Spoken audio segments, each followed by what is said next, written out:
Last year, Staffordshire Police received 12,500 reports of domestic abuse. Every week in the UK, 2 women are killed in incidents of domestic violence. In a large proportion of those cases, the offender is under the influence of alcohol. If somebody's being physically violent, emotionally abusing, controlling, intimidating or sexually abusing their partner or ex-partner, they are a perpetrator of domestic abuse.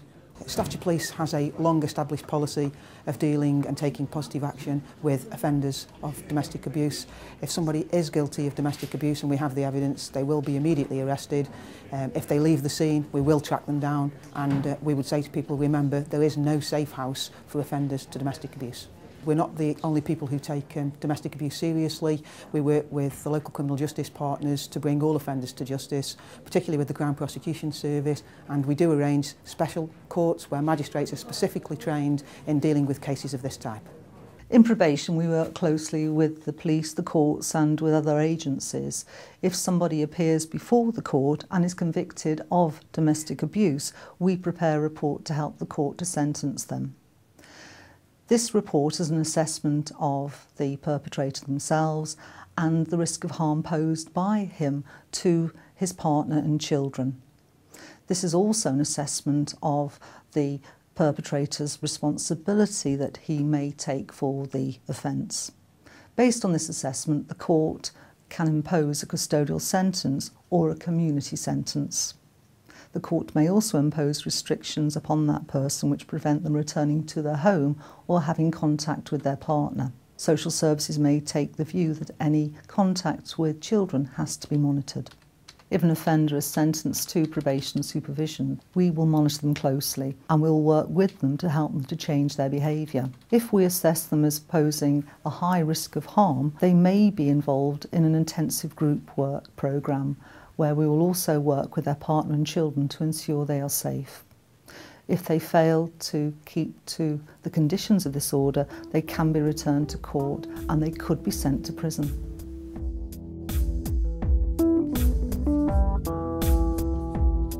The consequences for offenders can be severe. You lose your freedom when you're arrested. You could suffer the shame and embarrassment of having your court case covered in the local media. You could go to prison. You could also lose your job, your house, even your car.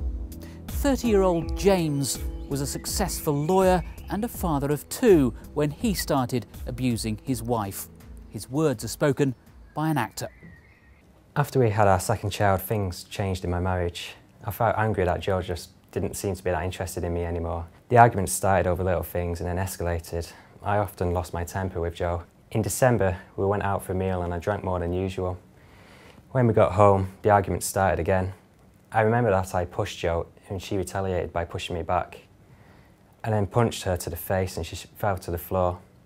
At this point, I realised that my older child, Molly, was standing in the doorway and seeing the argument.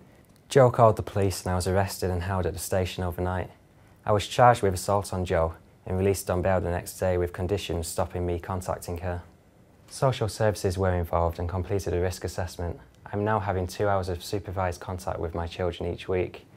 I appeared in court in January and was sentenced to a community order and 2 years supervision and unpaid work. The court also made a restraining order forbidding any contact with Joe and from visiting our home. I'm now out of work and becoming quite depressed. I'm living in a grotty bedsit and rubbing shoulders with the people that I used to represent as a lawyer. I miss my children and my wife, but I know she will not have me back, and now she wants a divorce. My life is unravelling. I'm losing everything. I'd like to be really clear about this. Staffordshire Police and our partner agencies take domestic abuse very seriously. There is no excuse for it, and we will take every opportunity to pursue offenders through the criminal justice system to bring them to justice. Even if a victim of a criminal offence doesn't wish to pursue a criminal complaint through pressing charges, we can arrest and deal with offenders for domestic violence. We will use a professional judgment of police officers and the Crown Prosecution Service to pursue those offenders through the court system. A lot of men won't know whether they are being violent, whether they are being abusive. If a person has to ask themselves, are they being abusive or violent, then almost certainly the answer is yes, and they need to seek help. It's quite a brave step for them to do that, and there are helplines for people to contact in order to get the support they need. Offenders can contact several support agencies to get the help and the support they need to help prevent their offending behaviour. That's quite a brave step for them to undertake, but I urge them to go ahead and do that. And victims of domestic abuse may have a window opportunity to contact the police, for example, while their abusive partner is out watching a football match. If so, please contact the police on 0300 123 4455, or of course in an emergency use 999. With the World Cup upon us, what's your message to potentially violent or abusive men? I can guarantee that any offender caught for domestic violence offences or domestic abuse won't be watching any England football matches if they're caught and behind bars.